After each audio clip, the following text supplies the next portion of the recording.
na-unbox na natin ang bago kong camera. Ito guys, ang DJI Pocket 3. Ito guys ay iniregalo lang sa akin ni Lance. Hindi ko agad napakita na in-unbox ko siya. Ito yung ginagamit ko na talaga for the past few vlogs. Since nung closet declutter ata na vlog, hindi ko alam kung ilang months ago na yon. Ito na yung ginamit kong camera nun. Upgrade from last ko na nabiling camera, which is itong DJI Pocket 2. Sa mga nakaraang vlogs, ano daw yung gamit kong camera? Kasi may parang mic na akong ginagamit. Ang gamit ko talaga nun is iPad and phone. Bago ako magkaroon nito. Tapos, sinasabay ko siya sa recording ng Pocket 2. Ito yung bago kong mic sa Pocket 3. Tapos ito yung nakikita nyo sa Pocket 2. So, kunyari, video ako. Ayan, gamit ko ngayon ng iPad. Ang ginagawa ko is naka-record din yung 2. Naka-connect yung mic. Kali dalawang video siya. So, yung video sa 2, nilalapat ko as audio ng video ko from iPad or from phone. Nakita ni Lance na ganun. Parang ang komplikado ng ginagawa ko. Kasi sometimes gusto ko lang talaga na naka-mic. Nagulat ako na siya ay bumili sa akin. So, surprise na purchase to. Na-appreciate ko lang. Sobrang thankful ako sa kanya. Dahil sa kanya, sobrang nag-upgrade yung mga footages ko. Recent na mga vlogs. Hindi ko talaga kasi alam kung hahanas ako sa camera. Kasi hindi naman ako camera enthusiast para ano yung specifications niya. Hindi ko na siya ginawa na parang dedicated vlog kung saan kinampare ko pa and everything. Pero alam niyo naman na yung camera na to. Kilala naman na siya. Ang dami nang nagpo-post ng content tungkol dito. So ngayon, ihahanas ko lang yung experience ko sa kanya. And ito ay regalo talaga. So sobrang thankful ako. Pinag-iisipan ko din itong i-purchase. Nagulat lang ako na binili niya for me. Hindi ko na rin to binilhan ng mga silicone cover, mga anik-anik niya. Dahil ayun ang una kong ginawa nung pinurchase ko to. Bumili ako ng mga protective thing dun sa camera na hindi ko din nagamit. And in the end, as is ko siyang dinadala. Hindi na ako nagpa-tempt sa consumerism na bumili ng mga random silicone thing and everything sa kanya. Mayroon na siyang kasamang lagayan mismo. Ito yung wala sa 2. Ngayong 3, may ganito siya. Pero hindi ko to tinadala sa labas. Para siya nagiging transformer. So, ito yung hard case, diba? Ilalagay mo ng ganyan. Ito yung mic niya na may magnet.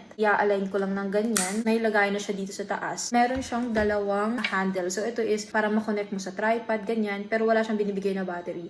Ito parang yung battery handle. Ito nakalagay lang sa bag ko. Ito naman yung nakasabit. Ito yung tripod ng 2. Tingnan yung difference. Ganyan lang siya kaliit and medyo flimsy ito. Ito naman yung sa 3. Mas mataba na siya. Ganito ko siya kalaking dinadala sa labas and wala akong problema pag ganun. Hawak-hawak ko lang siya ng ganyan. Tapos isa-strap ko lang siya. Ganito naman to dinadala. Mas maliit siya as you can see. Ito kasi mas malaki. Pero ang ganda ng camera na to. Hindi na ako nahirapang mag-adjust. Konting familiarization lang sa bago niya mga specs and kung paano siya mag-function. Yung focus niya, exposure. Pwede mo rin i-edit yung name ng camera na to. So, naka-name to sa akin. Ito kasi hindi ko na na-adjust. Yung mga filters or parang effect pa siya sa camera. Hindi ko na need. Ito ang difference niya. Ito ang kanilang mga wind something. Ito yung sa bagong camera. Tapos ito yung sa old ko. Sa camera na to, alam ko dalawang mic ang pwede mo makonect. Hindi lang ako sure kung pwede sa kanya yung sa 2 or dapat may isa pa akong ganito. Ito yung nagpapadagdag yung kanyang magnet. Kasi mabilis lang siya. Kahit saan pwede mo siya gamitin. Ito kasing isa kong mic, kiniklip lang. Kunyari, pag ganyan yung damit mo, hanggang dito na siya. Pero pwede mo naman disipit ng ganyan. Iba talaga ang quality ng camera nito. Maganda yung focus. Meron siyang pa ganyan, tapos pa ganito. Ito kasi may parang, pagkatas ko mag-film, need ko siyang i-adjust guys. Tinataasan ko konting temperature. Medyo cool yung tone. Ito, hindi ko na need. Binibigyan niya ng kulay talaga. Hindi ko na need i-edit yung temperature or yung saturation. Okay na siya. Ito ang first ever camera ko. Pinaghirapan ko din talaga. Tapos ngayon may bago na ako. Sobrang thankful. Hindi ko talaga ini-expect. Nung nag-film na ulit ako dito, excite akong export, i-edit. Nagkakaroon ng spark yung excitement ko. Again, sa pag-video kahit sometimes nagpa-fluctuate siya. Thank you so much, Lance. Hindi ko talaga in-expect. Pero ayan siya. Meron kasing kasama ng charger itong 3. Pero yung cord na kasama doon, isa lang. Ito yung sa cord nung Pocket 2 ko. Kita niyo yung kanya. May dalawa siya. Nasaksakan kasi pwede mong ipagsabay yung camera mismo. Tapos yung mic. Ayan ang ating cameras. Grabe guys, tignan nyo. Upgrade talaga. I'm so happy. Nasa may MOA kami dahil nag-decide kami pumunta ng IKEA dahil meron akong mga hinahanap na konting home stuff. Naghanap ako ng center table, tapos may need na drawer si Lance, and then may kailangan din akong work lamp. Ito yung na-elevate yung taas. Pero that's out of stock eh. Or pwede nating double check. Ito yung mga trip ko. Yes, pwede siya. Pang kitchen. Pero natatanggal yan. Ayan. Nakita ko siya sa Facebook Marketplace, guys, for 11,000. Pinag-iisipan ko pa. Hindi kasi ito available sa site. So, di namin alam kung available din siya here. 11K siya used sa Facebook Marketplace.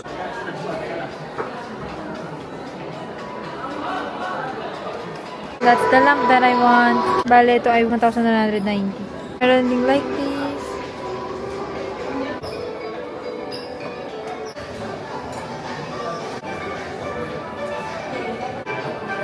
That's nice. Maganda yung black. Ito yung ano ko, drawer ko. Ito yung malm na meron ako, pero ito yung hinahanap namin ni Lance. This one. Pero yung black. Ang ganda talaga ng malm. Yes, ayan, black. Stop for more. No, chinek ko yan sa site. Available yan. The black ones. Oh my gosh. Ito yung binili ko before. Isa sa pinaka magandang purchase na nakuha ko sa IKEA. Ang ganda ng cabinet na to. I swear. I love Malm. Ang dami kong nalalagay dito. Pwede din yan. Ito available siya. I think it's moving pero gagalaw mo dito. Ito yung parang mas ako to. I wanna get it. It's so pretty. Baby, stop with the remote. Kanina ka pa sa remote. Gusto ko talaga tong light na yan, pero napadrone ako sa clouds.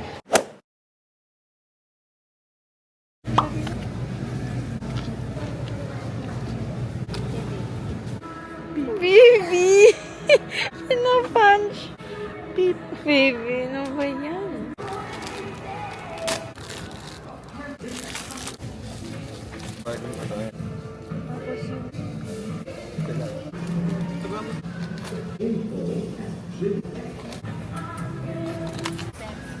Okay.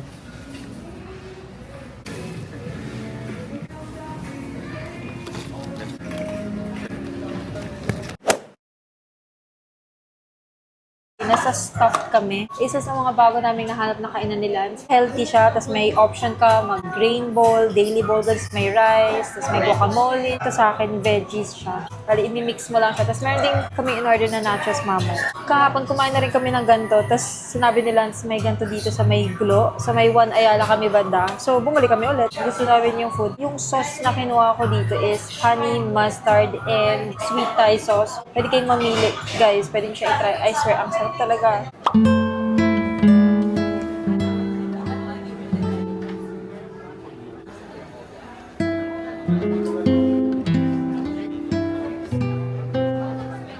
Nasa IKEA kami now. Bumili na kami nung tinitignan namin nung nakaraan. Center table and ng bago kong floor lamp. Kasi guys, yung pinakita ko last time na Vincast na floor lamp na nabili ko sa Facebook Marketplace ay binenta ko ulit sa Facebook Marketplace. Nagugustuhan ko na talaga na black furniture na talaga. Ayoko nang ilaban na gusto ko yung parang white, parang cloud, ganyan. Gusto ko pa rin naman. Pero mas trip ko pag black talaga. Pinakita ko nung nakaraan punta kami ng IKEA. So ito yung second day. Ito is Sunday. Kapon kami punta ng Saturday.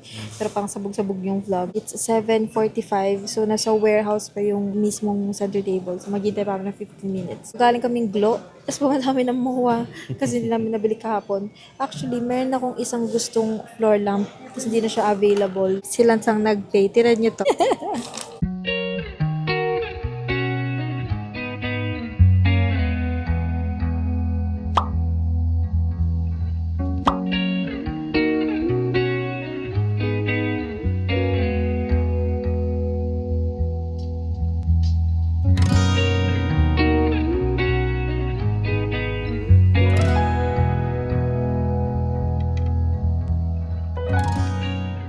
Ayan na siya. Gagawin ni Lance. Etong isa naming binili. Galing naman to sa SM. Dumaan din kami kanina. Pero ito naman ay light naman siya para sa work area ko. Ito need ko na parang naka-spotlight. And then after nyan, yung center table na. Oh my gosh. Excited na ako sa center table, baby. Bago ako mag-move out, dinrawing ko na yun. Yung gumawa ng pantry table ko at saka work table ko, pina-compute ko sa kanya kung magkano magpagawa ng ganun yung na-elevate or na-adjust. Tapos ang estimation niya nun is 13,000 yung gusto kong center table. Tapos, etong nabili namin sa IKEA is 7,990. And ngayon lang siya naging available. Lagi siyang sold out. So, tinignan namin sa site, IKEA website. Sold out siya. Hindi siya available sa Pasay. Tapos, nung pumunta kami, dinouble check namin. Tapos, nagulat kaming available siya. So, ayun, binalikan talaga namin. Try natin. First wow! Yan yung bottom. Ngayon, gagawin na ni Lance yung center table and aalis na muna ako.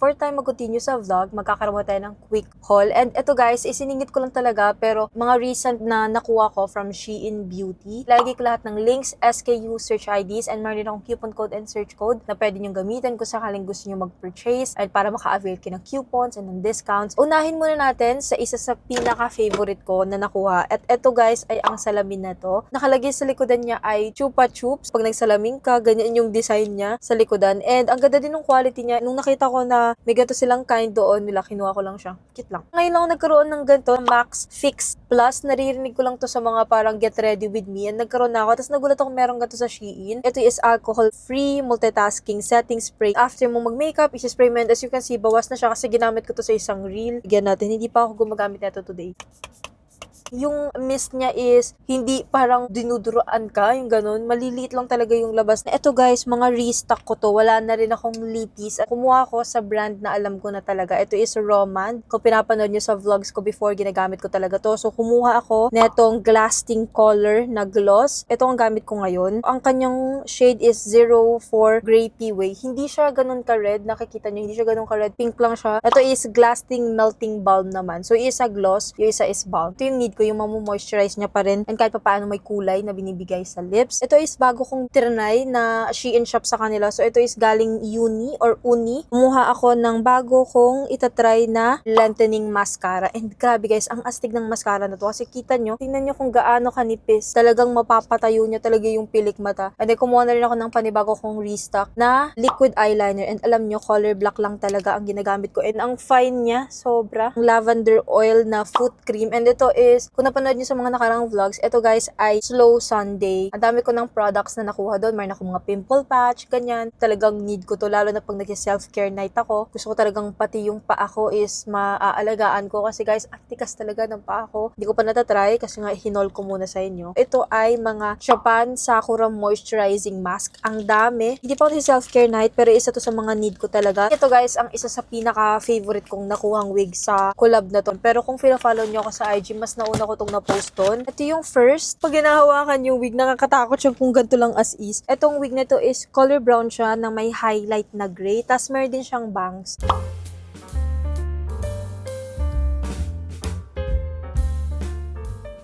Ito yung mga nakakatuwa guys, pag kunyari may wigs akong nakukuha, nakikita ko yung itsura ko pag ibang klaseng hairstyle. Kasi I know, ang daming nagsasabi na parang itry ko yung gantong hair, try ko yung ganyang hair. Hindi lang talaga siya na-achieve ng buhok ko. At least may wigs para makita ko yung itsura ko kung sakaling ganun yung klaseng hairstyle. Itong next naman, actually ito yung isa sa pinakauna kong blonde na wig. Haba nito, kung nagko-cosplay lang talaga ako. Ito, napakita ko na rin to sa Instagram. Ang ganda din nito. Ngayon ko lang nakita yung sarili ko na ganito talaga yung kulay ng buhok.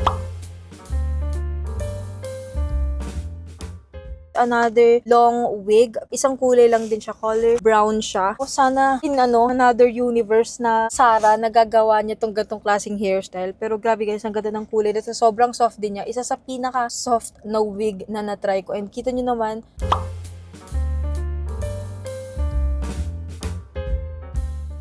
isang wig lang yung hindi ko na-try sa lahat ng to. Pero ito naman dark brown. Ito medyo malapit siya sa kulay ng buhok ko. Pero medyo brown pa siya ng konti.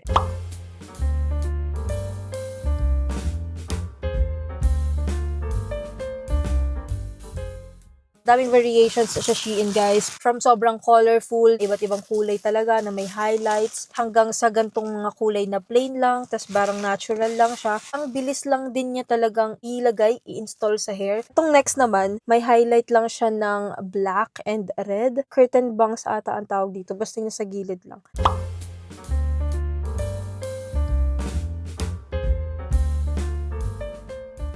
Last but not the least, ito naman, hindi ko pa to natatry, so parehas natin makikita sa try-on portion ng mga wigs sa vlog na to. Meron akong pink wig, kung pinanood nyo sa mga nakarang vlogs or sa Instagram, nakita nyo meron akong hot pink talaga. Ang cute lang nung pagka-pink niya. Ano matawag sa gantong klaseng pink? Ang daming options sa Shein. As you can see, ang dami ko talagang wigs na nakuha sa kanila. Yung iba pinag-giveaway ko, yung iba iskinip ko, lalo na yung mga clip-on wigs para humaba yung hair ko kasi nga ginapit ko yung buhok ko, diba?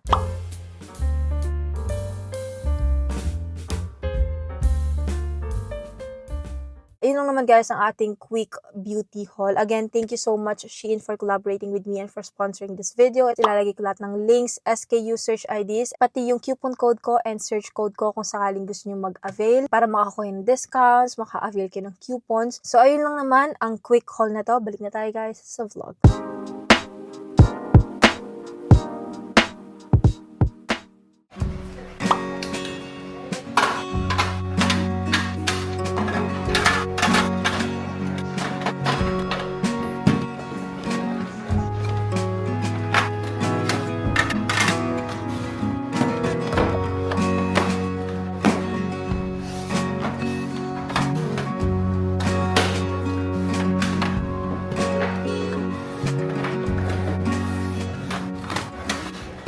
So, andito na. Ayan na ang table. I am so happy. Nagawa na siya ni Lance. So, thank you so much kay Lance. Naglagay na ako ng something sa taas. Ang nilagay ko lang dito sa taas is yung mga books. Tapos itong fake plant na nakuha ko sa Shein. Aim ko din maglagay ng little lamp dito. Yung light na binili namin is sa gabi, hindi siya masyadong bright katulad ng Vindcast. Gusto ko magdagdag ng additional light dito para may help sa corner na to. Nabenta ko na guys yung Vindcast, yung pinakita ko sa inyo last time, yung bilog. And mas ngayon na-achieve ko na yung black na mga furniture talaga. Yan talaga yung gusto ko. Itataas mo lang ng ganyan. Dito ibang mga important files. Ito yung mga acrylic organizers na nilagyan ko ng mga need namin like thermometer, tapos mga chargers, ganyan. Ang daming storage sa loob na hindi mo makikita pero naka-organize pa din. Pag i-close mo siya, may parang siyang clickan dito, pindutan. Kasi hindi mo to mabababa agad. Naka-lock siya. So, mayroon siyang pindutan dito sa gilid para ma-close. Push mo lang. Ayan, ganyan lang siya. Sobrang nice nito. Buti available ito sa IKEA. Talagang binalikan namin. Functional siya. Lalo na pag kunyari mag-i-edit ako dito sa sofa. Di ako sa work area ko mag-i-edit or gagawa ng work. Dito ako tatambay. Gusto ko malambot yung upuan. Pag kunyari mga small lights pala, kailangan meron kang enough na small lights. Hindi ko na nga ino-open yung big lights or mga ceiling lights. So mga small lights lang talaga sa gabi. Para maka-help ito sa liwanag sa gabi, need ng something here. Pero ayoko din na magkaroon ng wirings pa, additional na mga cords, ganyan. So, naghanap ako ng rechargeable. So, next time, makikita nyo, may rechargeable lamp na dito sa gilid. Nagpa-plan din ako maglagay ng side table dito, pero wala ng storage. Yung last time na nakita nyo din sa pag-unboxing namin, na parang box na side table na ginagamit ko dati sa work area, kung naaalala nyo, gusto ko siyang palitan ng table lang talaga. So, may mga pegs ako na nahahanap, and sa Facebook Marketplace, may mga nakita din ako. Gusto ko like little side table here, pero ayoko nang magdagdag ng rectangle or box. So, gusto kong gawing circular yung side table. Parang ganun. Para ma-mix natin yung mga shapes. Hindi siya parang blocks. Ayan, meron tayo. I'm so happy. Kung alam niyo lang, ang ganda talaga nito. Ayun lang naman guys, ang vlog na to. So, thank you so much for watching. Don't forget to drink lots of water, drink your vitamins, stay safe. You can follow me on all my social media accounts. Instagram at Amara, TikTok at Amara per AAA. Meron akong threads at Amara, and meron akong shop at Good Old, tas 3 underscore. Magkakaroon ako ng bagong collection this month. So, pwede nyo i-check out. Ayun lang naman ang vlog na to. Thank you guys so much for watching and see you guys on my next vlog. Bye guys!